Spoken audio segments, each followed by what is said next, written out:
Hi, everybody. Ron Wildman in for Jack Ellis on Middle Georgia Spotlight. And we have a special guest today because this is a special week, Cherry Blossom Festival time.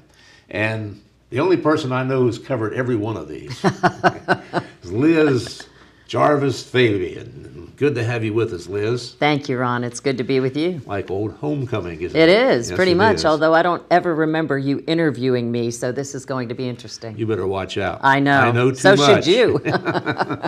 Anyway, let's talk about Cherry Blossom first, and then we'll catch up on some other things. The first one. Yes. That was a mess, wasn't it? Well, it was very interesting. And actually, if you get down to the nitty gritty and want to be specific, it was actually the second one, but the first big one, 1983. Because as Carolyn Creighton says, in 1982, she had more of a private celebration or a smaller celebration for Mr. Frickling to thank him for everything that he had done. But then, of course, we remember 1983, which is my first year of working as a journalist during the festival, and that was when Willard Scott came to town. You were at Channel 41. That was I the was. NBC affiliate, and thus Willard Scott, the Today weather guy, made a big deal out of all this. He did. Absolutely. And boy, was he let down. I remember because at the time I was hosting Noon Over Middle Georgia, which was a talk show that ran in conjunction with the Noon News. And so he and I were going to do a taping down there. We didn't have live capabilities at the time, so we started going, and he was like, here we are, the cherry blossom capital of the world.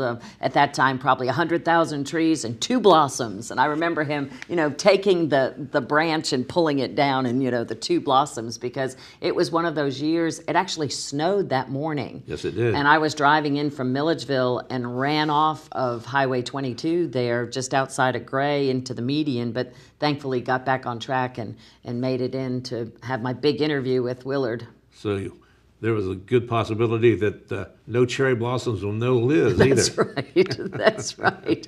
But it was one of those situations where they were having trouble with the live broadcast with the satellite truck, and so Willard actually had to do a couple of his spots on the telephone. And I have pictures of him in his trench coat and on the phone there in that old gazebo that used to be at 3rd Street Park. Yes.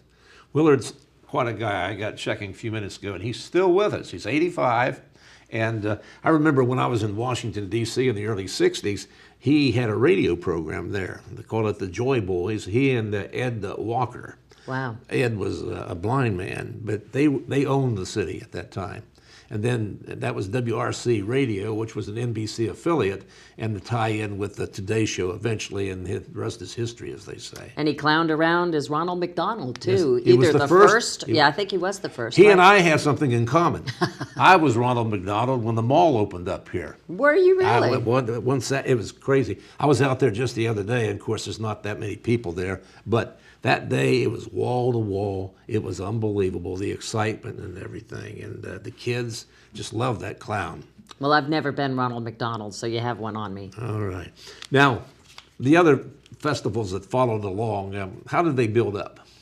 Oh, I tell you, we went from the 3 days and 30 events to now almost a month's worth of activities, because in addition to the 10 days in the festival, you have pre-festival events and post-festival events, and it's just been all over the map in terms of the different festivities. And there's been a big focus in more recent years at Central City Park, but of course there's always the mainstays like the free cherry ice cream in 3rd Street Park, and the concerts and the carriage rides, and it really is a wonderful time for all of Middle Georgia.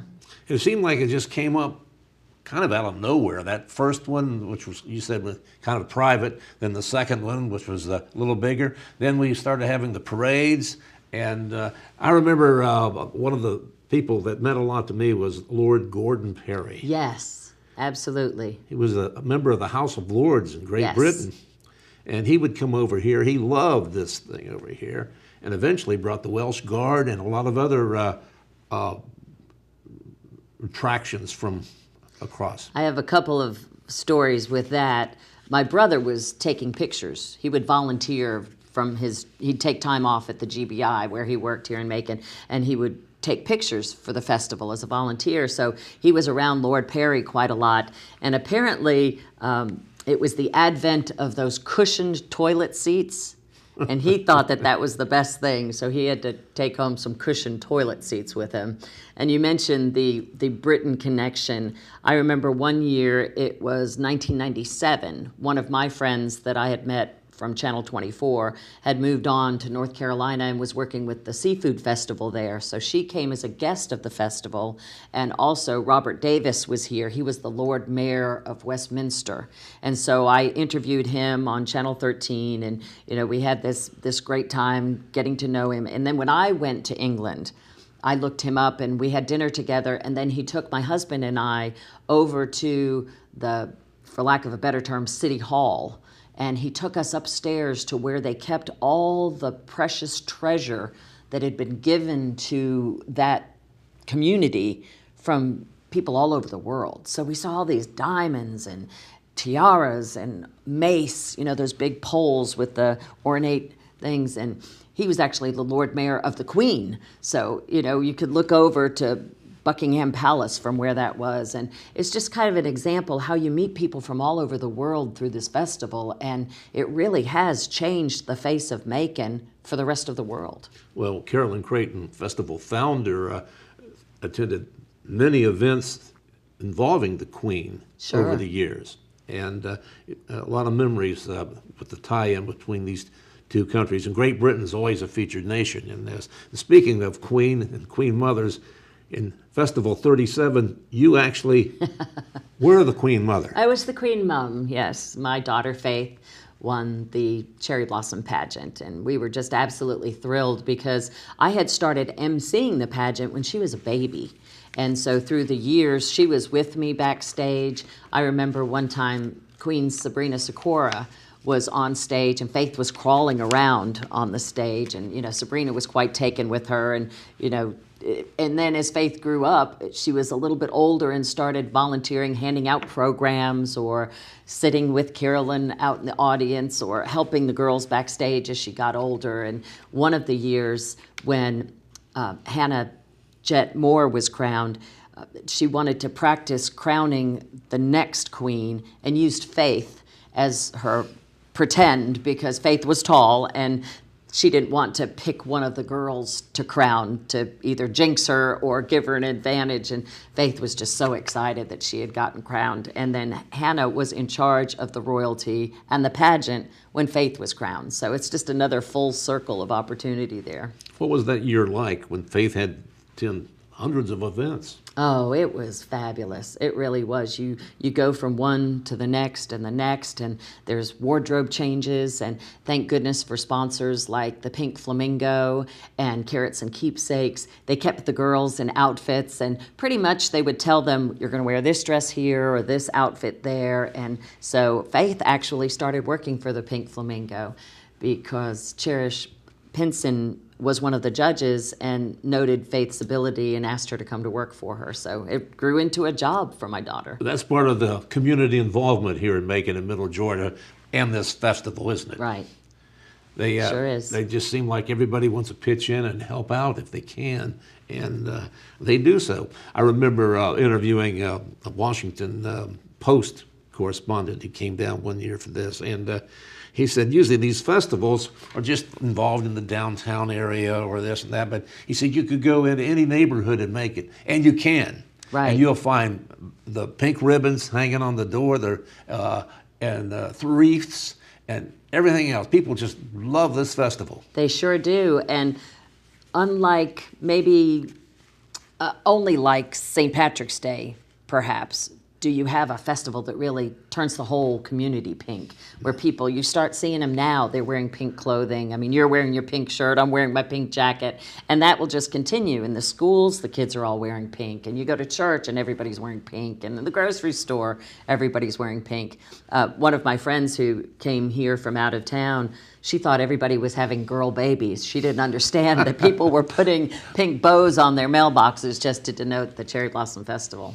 And the bows are everywhere now. They are. I was coming down Forest Avenue, of all places, and somebody had a little thing set up on the corner selling the ribbons. And not only bows, but poodles. You know, oh, the that's pink right, those poodles, wooden that became poodles, quite yeah, a phase. And back in the day, Connie Tinte, who was working with the festival, she poodled me.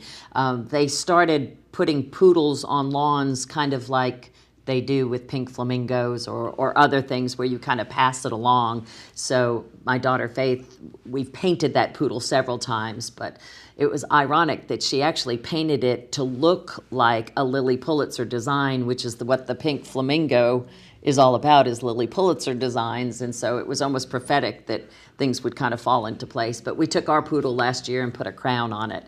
So we had the Queen's poodle on the front lawn. They become art pieces too, because sure do. Our various Middle Georgia artists, which we have many for the size of the community, they have put together their own poodles, and they're almost like those trees out at the Museum of Arts and Sciences every Right. year. They're put together, and they take them around the various businesses.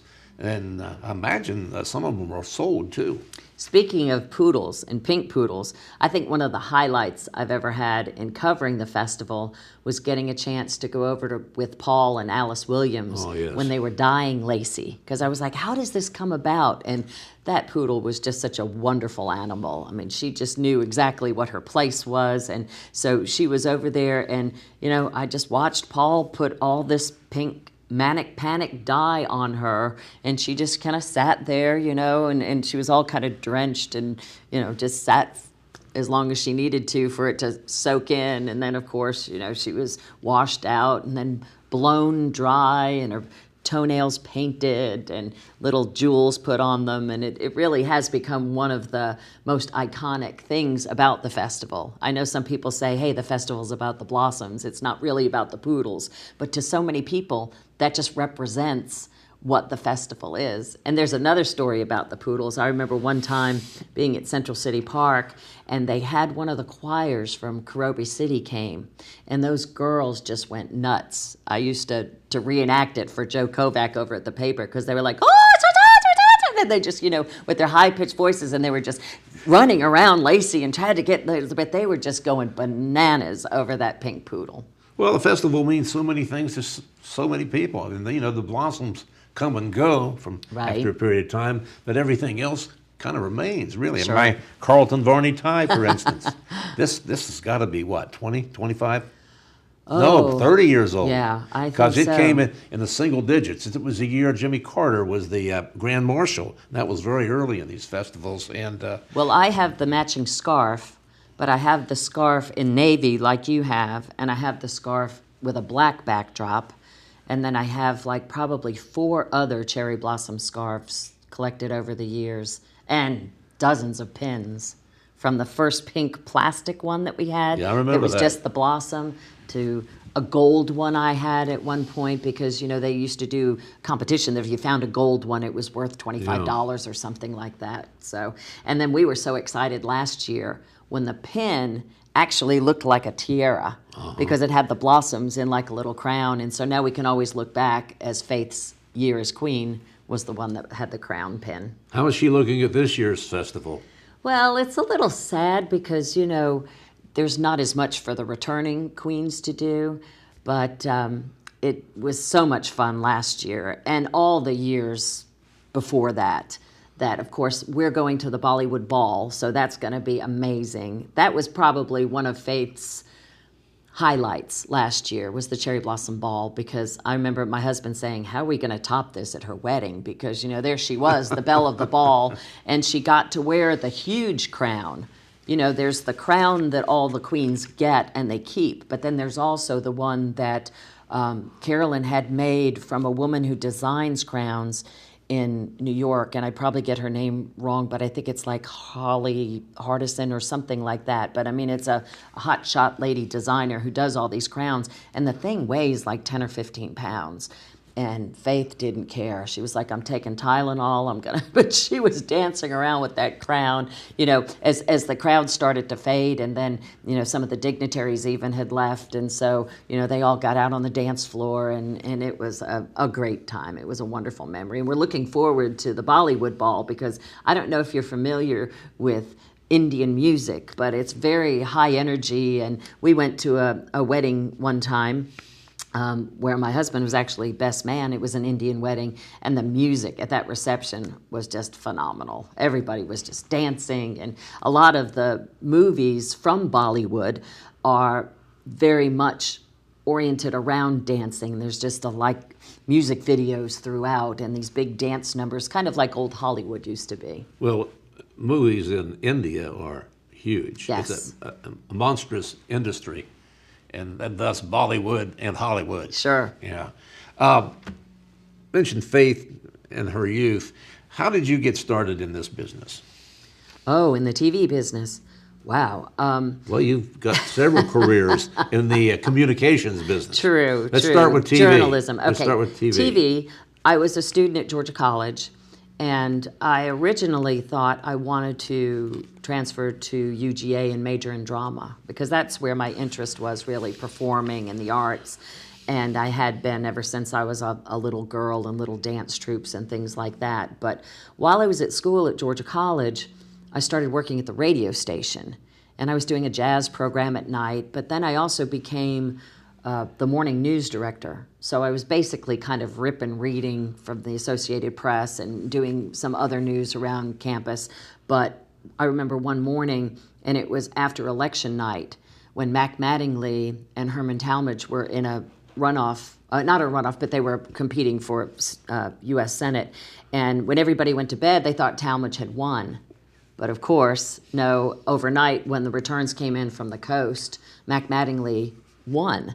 So back in the day, you remember the old ticker tape machines, really. Yes. We didn't have computers or anything, so it was just, and the ding, ding, ding right before I went on the air. And I was like, wow, that was the first time, I ripped brand new, fresh news that I thought nobody knows. And it was just like, wow, I've got a scoop. I mean, it wasn't my scoop, it was the Associated Press, but still I could tell people that happened. And that was kind of like the spark that I thought, this might be what I need to do. And I wound up staying at Georgia College anyway, because in a smaller school like that, and I think, your grandson Mark found that you can be involved in so many different things, whereas if you are in a large university, if you're part of the drama department, you're part of the drama department. There's no time for you to be in the band and sing in the choir and all of that, which I got to do at Georgia College. So I started looking at opportunities, and ironically, I came over here to Macon, and I'm wondering if it happened to be during that first Cherry Blossom Festival in 1982, because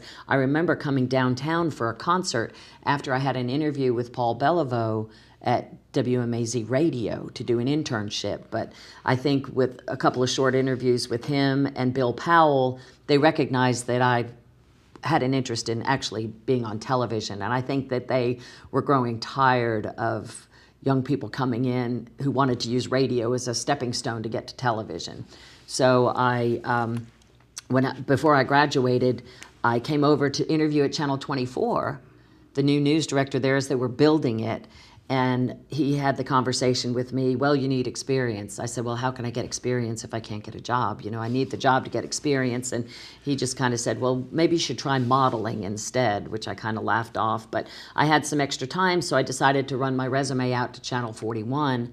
Somebody had left on Friday. I was there Monday, came back for an audition Tuesday, and was hired on the spot. So that began my career before I even graduated. So I was co-anchoring the news and doing the weather for WCWB at the time. And you had that noonday program?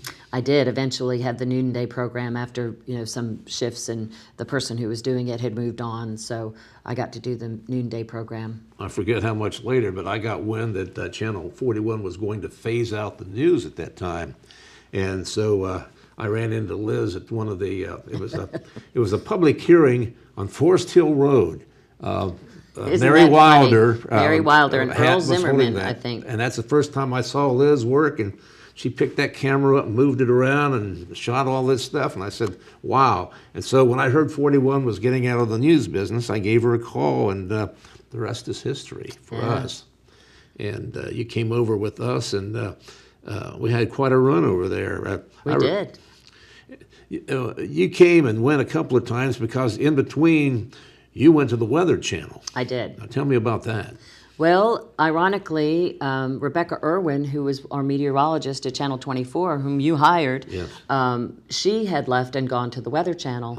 And she came back for a going away party from one of our other colleagues, Kenny Rodriguez, who's actually at WAGA in Atlanta and has been for a number of years. But so she was telling me about an opportunity that the Weather Channel was hiring news anchors because their meteorologists were on 4-day work weeks. So if you tuned in on Monday, you'd see a different pair than you would on Friday, just because the schedules, the way they had to cover it around the clock. And so I was hired. They did focus groups from all over the country. And because I had that weather experience and also did Weather for You, some filled in at Channel 24, I was hired and started anchoring the 5 a.m., 7 a.m., and 9 a.m. But I remember when I got to first go out and chase hurricanes and getting a call from you and you telling me to be careful, and because I think you were a little bit worried that we were heading straight into where the storm was heading. Well, what happened in those days, now at the Weather Channel, they have a person in every city along the way. Right. As many as they need. Well, Liz loads up in this van, and what hurricane was that? Well, Hurricane Gilbert. That was in Texas. Was the one, I think it was 1988. You were going down the Gulf Coast, and you'd be giving these periodic reports and getting closer and closer.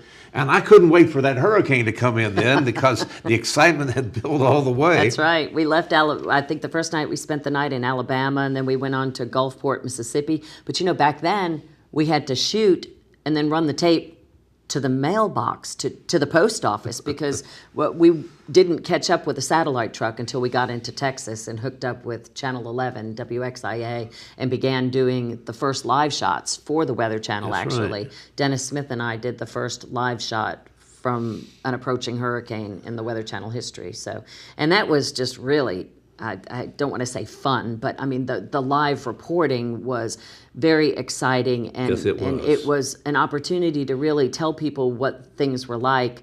I think in recent years, folks have got just maybe a little bit out of hand and trying to be too much in the danger and put themselves into a position where, you know, there were some storm chasers who were killed in the middle of the country chasing a tornado. But, you know, it's an important mission to do, and people are very interested in that. But it's also daunting when you're heading to the coast and all the cars are heading in the opposite direction. It gives you kind of like an eerie feeling. But, you know, there's usually at least one motel or hotel operator who stays behind, and a lot of the media come together and stay in that one place. I remember covering Hurricane Fran, I believe it was, for WMAZ, with Aaron Lawrence, the meteorologist at the time. We went for WMAZ, and, you know, in our hotel was folks from the Weather Channel and ABC and CBS, and, you know, they had a cookout for us, and it's nice memories. From the Weather Channel, you came back here for a while, and then you ended up over at the Macon Telegraph. Yes. And you've been there how long? I was there for 16 years. It's hard to believe. Up until a few years ago. Time And, you know, flies. once I passed that mark, because the longest place I'd ever been before that was at WMAZ for 5 years, and people still tell me in the grocery store, I watch you all the time on television, and I don't want to tell them that, you know, I really haven't been on television in a long time. We did do a program with the Telegraph and Channel 58 and then Channel 24. So in the past 5 or 6 years, I was still doing television. When you were over there at Channel 13, one of the most historic weather events that ever happened here occurred. Right. The flood of 94? Yes. And you know, you look back, and as hard as it was, because when I left the Weather Channel, they were redoing the format. And so they didn't need the anchors anymore, and they were moving toward all meteorologists on the air, too. In fact, I had applied for one spot that they had on the air, and they wound up hiring someone who didn't have TV experience, but he was a meteorologist. And they offered me a position behind the scenes, but I've never really been a behind-the-scenes kind of person. I like to be out there covering the news. And as hard as it was for me to leave, you know, coming back and seeing what I was able to do during the flood of 94, it's almost like God prepares you for each step in your life, that, you know, I could put those skills and my live reporting skills to use at Channel 13 and let people know the seriousness of the situation. The flood provided all of our TV stations an opportunity to shine, and it was amazing. The city was without water for almost a month, wasn't it? It was, I think, about 20 or 21 days. It was a good 3 weeks, pretty much. For a town this size, not to have running water is amazing, but it was also amazing to watch how we reacted to all of that. Yes, because people came together. You know, people didn't see color. They didn't see, you know, income. They didn't see anything. People were just reaching in and helping. You know, when Delano Drive flooded, all the people that went and started carrying furniture out, and, you know, the same thing happened when homes were affected in Crawford County and all around. And, you know, after we had our issues, they had them in Hawkinsville and then down in Albany and farther south. So especially, you know, a hurricane comes and goes, but a flood, I mean, we're seeing the ripple effects now from the snow melt in Nebraska and how it might affect the Mississippi going down farther south. It's amazing, really, the power of nature. An iconic event of that flood was the firemen. Yes. And their, what do they It call was a that? hovercraft. A hovercraft. We found out later that a gentleman from Augusta who was selling hovercraft came over and drove up to one of the fire stations and said, you know, hey, we want to show you what this thing does if you want to go. And one of the lieutenants went with him upstream just to see there might be some people who are, you know, on the roof somewhere. And so when they came down under the Spring Street Bridge, they overshot the ramp. And when they tried to turn around, it capsized, and the three of them went into the water. But I happened to be live on television. Happened to be there. Happened to be there. And 24 was not. But y'all came because on the video you could see Perry Smith running across the bridge to get them coming off on the ladder truck there. But nobody was hurt. No. I think maybe a little scolded because I know the mayor wasn't happy that a fireman was out there. But I think that once they understood what had actually happened, nobody was out there joyriding on the river. No. They were going out there trying to help people. Well, we got through that, and we've gotten through 37 cherry blossom festivals. How's 38 going to go, you think? I think it's going to be wonderful. You know, I did a quick run around at the trees today. Now, 2 years ago, we had some hard times with the trees. We had a drought in the summer, and then we didn't have enough chill hours. So the trees didn't bloom, really, in 2017. I did a story and talked to experts even across the country, and the guy from Washington didn't understand how you could have leaves and blossoms at the same time. And, you know, that's still happening. The trees in my neighborhood, they started blooming 2 weeks ago. Yeah. And I saw the leaves with the blooms. And usually you'll get a bloom and then the leaves come. But the ones downtown are just starting, but ones along the interstate are in full bloom. So people are going to see blossoms throughout the whole 10 days, and I think that's what it's all about. Many years we'd even have them at the beginning or at the end and in the middle sometimes, but this year's going to be a great one. Everything else is blooming too. The azaleas couldn't be more gorgeous, and whatever else we have out there is really coming together at the right time this year for our Cherry Blossom Festival. I call that kind of like a fireworks finale. You know, you have like a poof and a poof, but when you get the dogwoods and the azaleas and the cherry blossoms and all that beautiful color together, it's really spectacular. Liz, I want to thank you for being with us today, and for Mayor Ellis, who's not here, I'm subbing for him. I'm glad you came in for us. Thank you. It was fun. Thank you for joining us. I'm Ron Wildman here at WMUB TV. Thank you.